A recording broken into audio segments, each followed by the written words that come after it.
Olá, pessoal, tudo bem? Hoje, então, a nossa aula vai ser uma revisão referente ao conteúdo bimestral, toda a apostila didática do volume 3, as unidades 7, 8 e 9, né? Então, eu escalonei aqui algumas questões que são as que vocês vão resolver lá no formulário, que vai estar a descrição aqui no vídeo, e eu vou dar algumas dicas de como que vocês vão resolver essas questões. Lembrando que esse conteúdo é o conteúdo que vai cair na prova de vocês da semana que vem, né? Então, é bom que vocês prestem atenção, tentem resolver as questões para que tenham um bom desempenho na hora da prova de vocês. Vou compartilhar aqui a tela com vocês. Então, as questões que eu escolhi foram essas que eu estou compartilhando com vocês e eu vou explicar uma a uma como é que a gente vai resolver essas questões. Então, a primeira questão. Com muita sede, eu abri a geladeira e encontrei uma garrafa de suco de 1 litro. Enchi um copo de 200 ml e tomei todo o suco do copo. Pode-se dizer que eu bebi 0,2 litros ou, letra A, meia garrafa, letra B, 1/5 da garrafa, letra C, 2 centésimos da garrafa ou, letra D, 1/200 da garrafa. Lembrando, então, que 1 litro equivale a quantos ml? 1 litro é a mesma coisa que 1000 ml, não é mesmo? Então, se eu tomei 200 ml, eu vou ter que dividir esse litro em 5 partes. E aí eu vou ter aqui, então, uma parte, 2, 3, 4, 5 partes. 200 mais 200 dá 400, mais 200 ml dá 600, mais 200 vai dar os 800, mais 200 vai dar 1000 ml, o que totaliza 1 litro. Se eu tomei 200 ml, uma parte, então qual é a fração resultante aqui? Aí basta olhar a imagem, né, para que se escolha a alternativa correta. André, a próxima questão. André está fazendo uma peregrinação e o caminho é de 40 quilômetros. Ele já percorreu 2/5 do percurso. Para que ele complete sua peregrinação, quantos quilômetros ele ainda deve caminhar? Então, vocês lembram que para descobrir qual é a fração de determinado valor, a gente vai pegar, então, aqui, no caso, o valor original é 40 quilômetros, né? 40 é o caminho total que ele tem que percorrer, e ele tem que, aqui que já percorreu 2/5 deste percurso. Como que eu falei para vocês que tinha que fazer para descobrir quanto que é 2/5 de 40? Nós temos que pegar o 40 que está aqui na frente, dividir por quem está embaixo, está embaixo, e multiplicar por quem está em cima, certo? Divide pelo de baixo, multiplica pelo de cima. 40 divide por 5 e o resultado multiplica por 2. E aí a gente encontra aqui a quantidade de quilômetros que ele já percorreu. Então, encontramos aqui, vamos colocar vírgula, encontramos aqui quantos quilômetros André já caminhou. E aí vocês devem fazer uma operação de subtração, né? Os 40 quilômetros menos a quantidade que ele já caminhou, vai resultar aí na quantidade que ele precisa caminhar ainda para que ele conclua a peregrinação dele, ok? A próxima questão, para fazer uma viagem internacional, a Júlia reservou todos os meses durante 2 anos 1/25 do seu salário. Usando a notação de porcentagem, quanto por cento ela reservou por mês?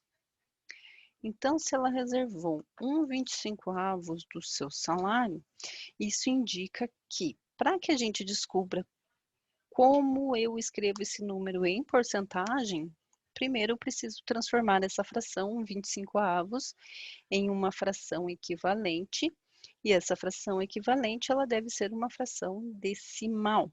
Por qual valor eu vou multiplicar numerador e denominador? Por qual valor? Para que eu tenha denominador igual a 100 lá na minha fração, na minha nova fração, que vai ser a fração decimal. Então, eu vou multiplicar, eu vou descobrir qual número multiplicado por 25 dá 100, e o número 1 que está lá em cima da minha fração, eu também vou multiplicar por 100. Eu vou encontrar uma nova fração, uma fração equivalente, com denominador igual a 100, e aí, qual é o númerozinho que vai estar dividindo por 100? Vai ser o número 1? Vai ser o 2,5? Vai ser o 4? Ou vai ser o 25? Então, esse númerozinho que está em cima do 100, que está dividido por 100, indica a porcentagem, tá? Aí vocês vão fazer os cálculos para descobrir lá.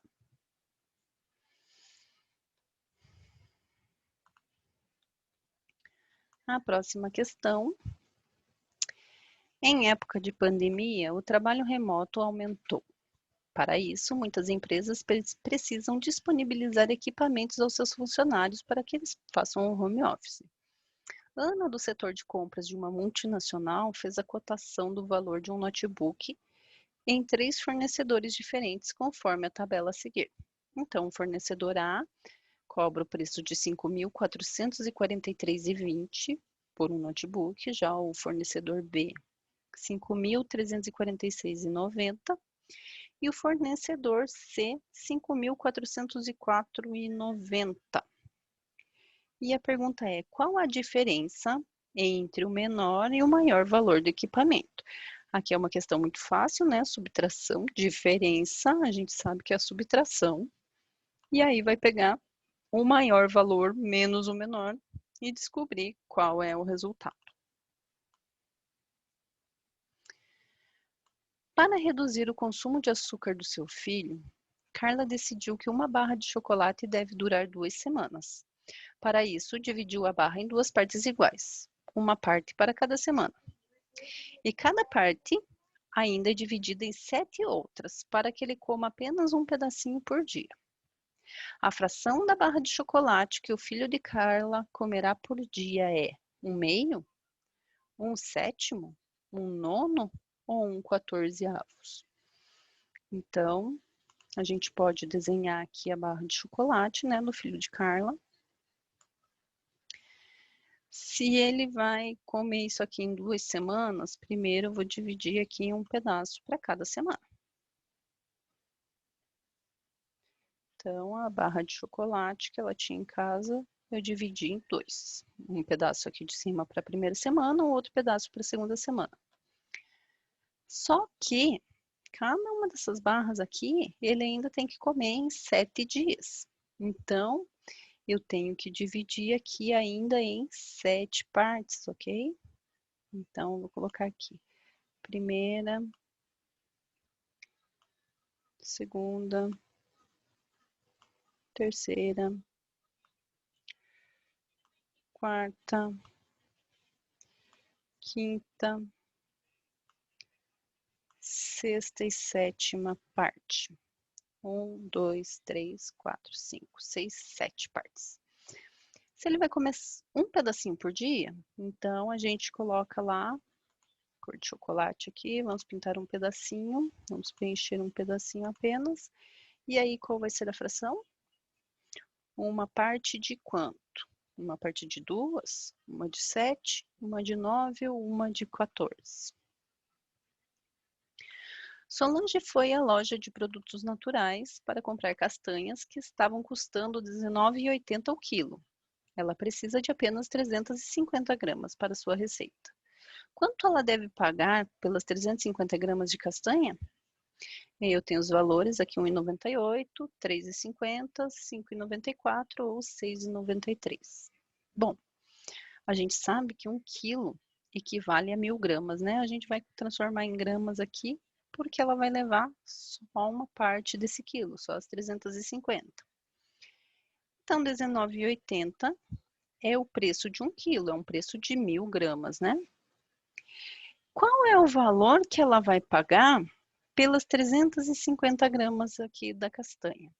Então, a forma mais fácil de fazer, essa aqui é a famosa regra de 3 também, que vocês vão ver mais para frente, mas que fica muito fácil e prático de se fazer. Então, R$19,80 vai multiplicar pelas 350 gramas e o resultado que vocês tiverem aqui, vocês vão dividir por 1.000 e aí vocês encontram qual é o valor que ela vai pagar pelas 350 gramas de castanha. Aqui. Henrique quer comprar um celular. Para isso, acompanhou o preço por 3 meses, o qual se manteve por 1.390. Na Black Friday, a melhor oferta é de 15% de desconto no produto. Foi a oportunidade de Henrique comprar o seu celular com um bom desconto. Quanto que Henrique economizou em sua compra? Então, se é 15%, a gente pode fazer aqui na forma decimal. E é claro, tinham outras duas formas lá e que ficou a critério de vocês escolherem qual seria mais simples para vocês. 15% é a mesma coisa que 15 dividido por 100, o que equivale a 0,15. Esse 0,15, que são os 15%, eu multiplico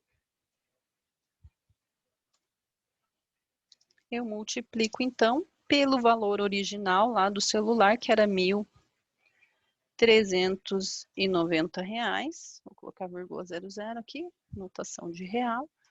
E aí vocês efetuam essa multiplicação para ver qual é o valor de desconto aí do celular que o Henrique vai comprar na Black Friday.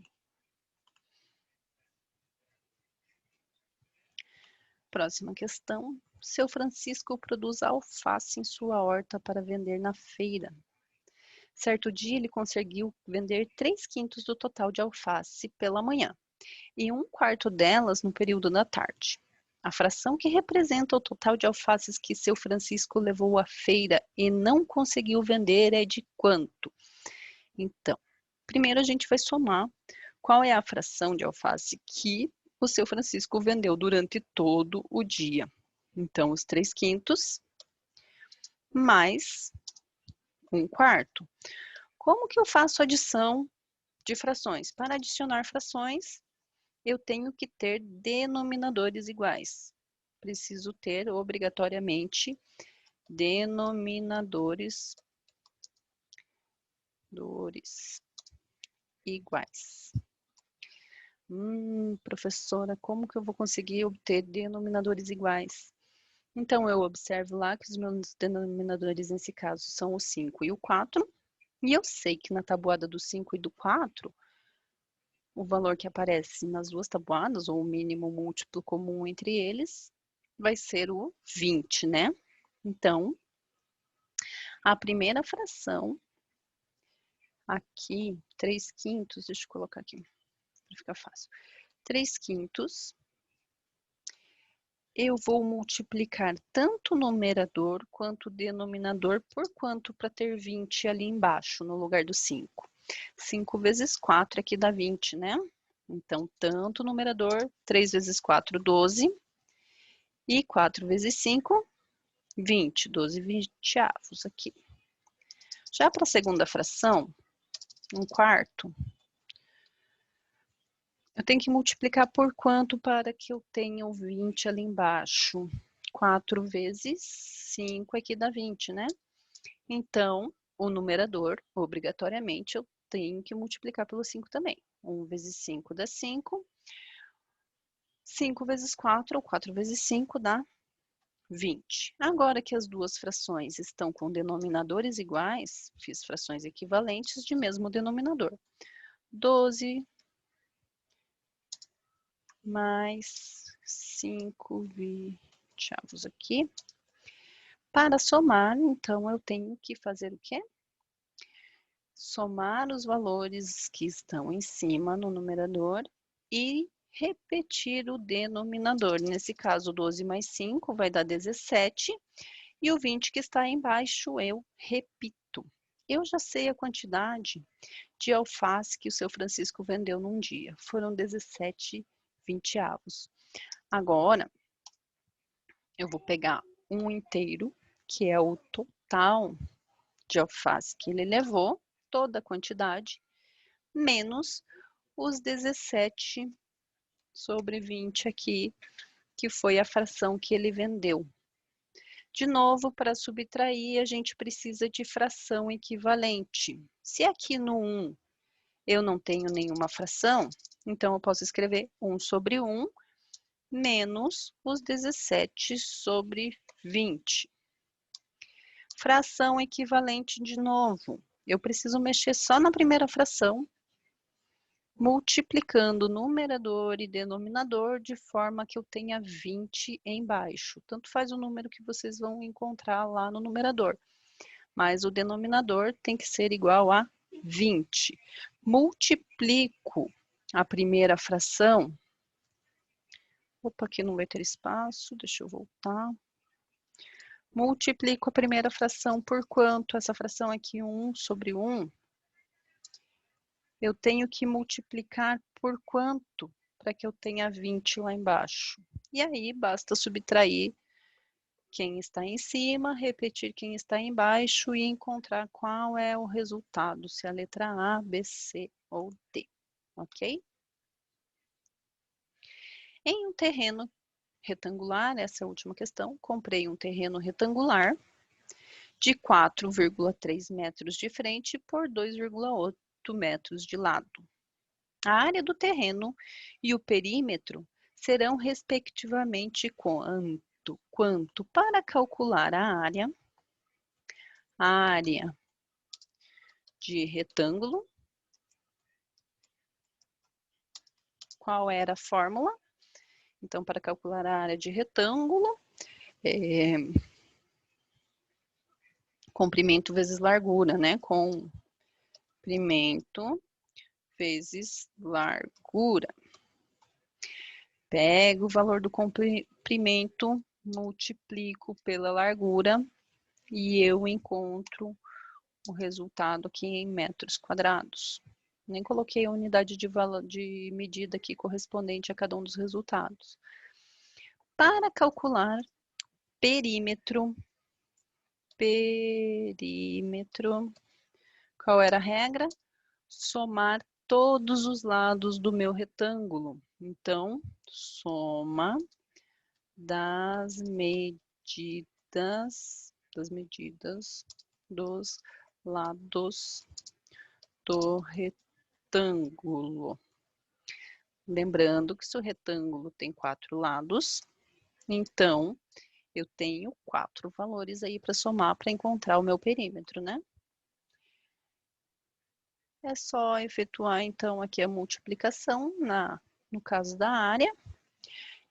Faço a adição no caso do perímetro e encontro os valores correspondentes à área. A área está no primeiro valor e o perímetro no segundo valor, ok? Então é isso, pessoal. Até a próxima. Bom final de semana para vocês e boa prova também.